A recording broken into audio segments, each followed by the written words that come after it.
Bonjour mesdames, messieurs, nous sommes le vendredi 2 septembre, c'est la 5e et dernière édition de la semaine. Voici les titres de votre édition.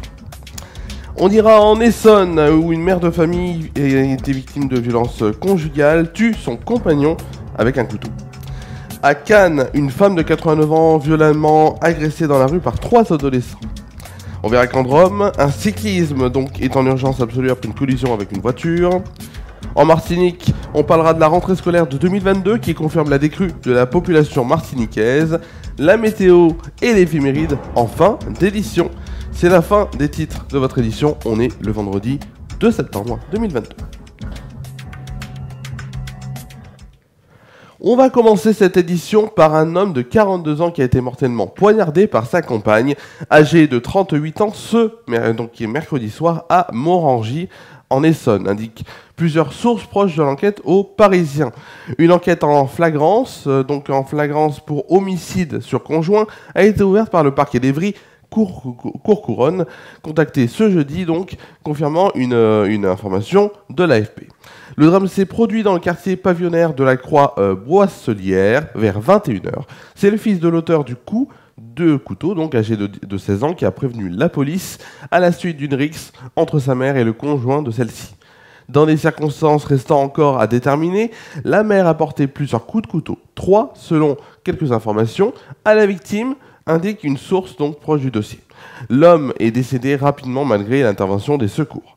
Il est établi que l'homme se montrait régulièrement violent envers sa conjointe, confie une source proche du dossier qui précise que des traces de coups figuraient sur son visage à l'arrivée des policiers. Le récit des faits reste à préciser car la mère, en état de choc, a été hospitalisée après son placement en garde à vue et n'a pas encore été auditionnée. De même que son fils qui assistait à la scène. L'enquête a été confiée à la sûreté départementale de l'Essonne.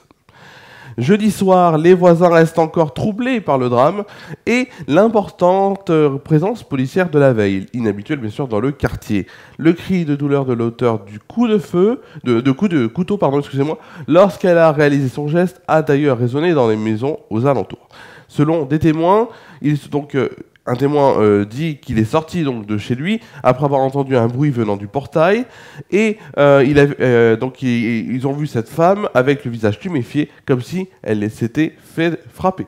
Devant la maison de la façade projette, quelques sacs de ciment sont posés, les volets sont fermés et la peinture encore fraîche. Le drame s'est vraisemblablement noué à l'intérieur du domicile. Des scellés ont été apposés sur la porte d'entrée. Le couple a acheté cette maison il y a 6 mois et s'est installé il y a environ 2 mois. Témoigne une voisine, c'était hier. On les apercevait faire des petits travaux, mais ils étaient très discrets, on les voyait rarement. On va maintenant parler d'un autre titre de l'actualité. Une femme de 89 ans a été sauvagement agressée par 3 mineurs, c'était lundi dernier. Les faits se sont produits à Cannes, dans le quartier de la Boca. Comme le rapporte Nice Matin, les 3 jeunes âgés entre 14 et 15 ans ont suivi l'octogénaire qui rentrait chez elle après avoir fait des courses. L'un d'entre eux lui a donné un violent coup de poing, tandis qu'un autre lui a arraché son porte-monnaie. Le 3e a filmé la scène. La scène a été filmée par des caméras de vidéoprojection.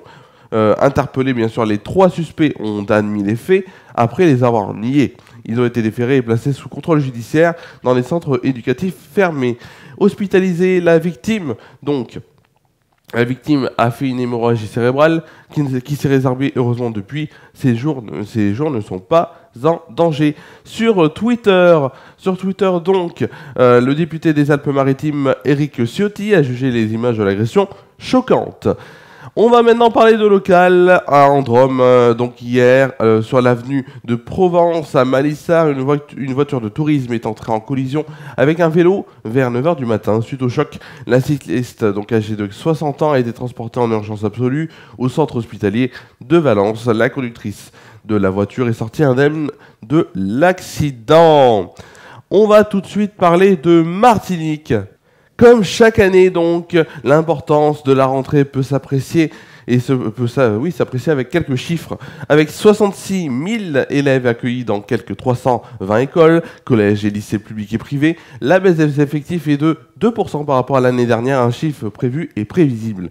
On vit dans la phase active de la décrue démographique, la baisse continue des promotions d'élèves est un phénomène ancré depuis une bonne décennie. Moins d'enfants se font chaque année, ce qui se traduit mécaniquement par la diminution constante du nombre d'élèves. Pour mieux percevoir ce déclin de notre population, nous pouvons remonter à l'année 1977. Il y a 45 ans, la Martinique comptait 110 000 élèves et 330 000 habitants. Des chiffres mis en exergue dans la thèse de doctorat de sociologie d'André Lucrèce. Il y avait encore une personne sur 3 à l'école. En 2022, nous avons moins de une personne sur 5 à l'école avec 66 000 élèves pour 370 000 habitants. La baisse des effectifs scolarisés est de 40% par rapport à 1977. Un signe que la Martinique se dépeuple beaucoup plus vite que nous le pensons. Pour la première fois de notre histoire, le nombre de décès a été supérieur au nombre de naissances en 2021. Cette accélération évidente de la population ouvre un débat. Le peuple martiniquais n'est-il pas, sur ce long terme, en voie de disparition ? Comme on dit, c'est une question qu'on peut se poser légitimement. On va tout de suite passer à une rubrique que vous adorez, et cette rubrique, je sais que vous l'adorez, c'est tout de suite la météo.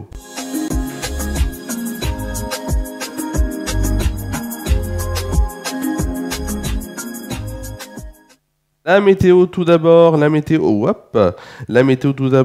la météo donc en France métropolitaine, à Tournon déjà, oui, à Tournon sera déjà demain matin au programme de rares averses seront présentes pour une température de 19 degrés de moyenne. Ensuite, on aura demain après-midi des risques d'orage qui seront parmi nous pour une température de 25 degrés de moyenne et de 26 degrés au meilleur de la journée.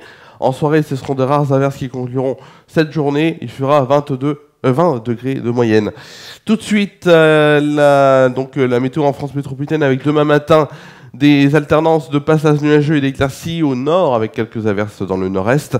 Temps instable dans le sud-est avec un risque donc de fortes averses orageuses en région PACA. Température douce.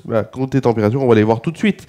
Les températures, donc demain matin, il fera 15 degrés déjà à Charleville-Mézières et Aurillac, 16 degrés à Lille, Cherbourg, Rouen, Rennes, Troyes, Orléans, Bourges, Dijon et Limoges et Lyon.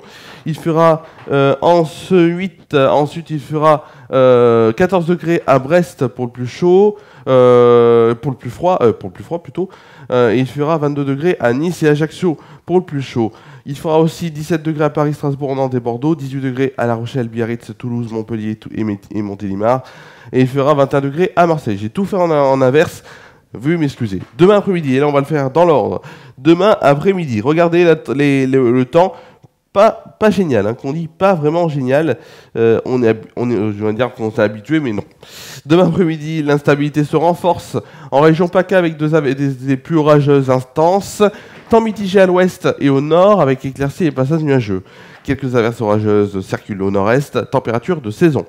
Côté température, il fera 22 degrés à Charleville-Mézières, Rennes, Nantes et Aurillac, 23 degrés à Strasbourg et La Rochelle, 24 degrés à Lille, Rouen, Paris, Troyes, Orléans, Dijon, Limoges et Biarritz, 25 degrés à Bourges et Bordeaux, 26 degrés à Lyon, Toulouse, Perpignan et Montpellier, 28 degrés à Marseille et Nice. Pour le plus froid, il fera à Brest 19 degrés et pour le plus chaud à l'Averse, 29 degrés et ce sera à Ajaccio en Corse. On fêtera demain. Et bien demain, on fêtera quoi? On fêtera les Rosalie ou encore les Iris. Donc, on pourra dire à notre Miss Universe, bonne fête. Le soleil se lèvera à 7h11 et se couchera à 20h26. On perdra ainsi 3 minutes de soleil. Voilà, on perdra ainsi 3 minutes de soleil. Je ne sais pas si on les aura retrouvés, mais on va les retrouver dans un bout de temps quand même. Demain, samedi détente de retour pour notre plus grand plaisir. Ensuite, FR News Foot sera là lundi prochain à 19h en inédit. Pas de live ce week-end, pas de live tranquillement. On se repose ce week-end Et voilà. Merci en tout cas à vous de nous avoir suivis, puisque c'est la fin de cette édition. C'est la fin de cette édition. C'était la dernière édition de la semaine. On se retrouve la semaine prochaine pour le JT, mercredi, jeudi, vendredi. Lundi, Ephéron News Foot. Mardi, rien. Mercredi, jeudi, vendredi, vous le savez, c'est le JT. Et samedi, bien sûr, samedi des temps qui reviendra. Je vous souhaite de passer une très bonne fin de journée, un très bon week-end. Et prenez soin de vous et de vos proches. À demain pour Samedi des temps sur FR.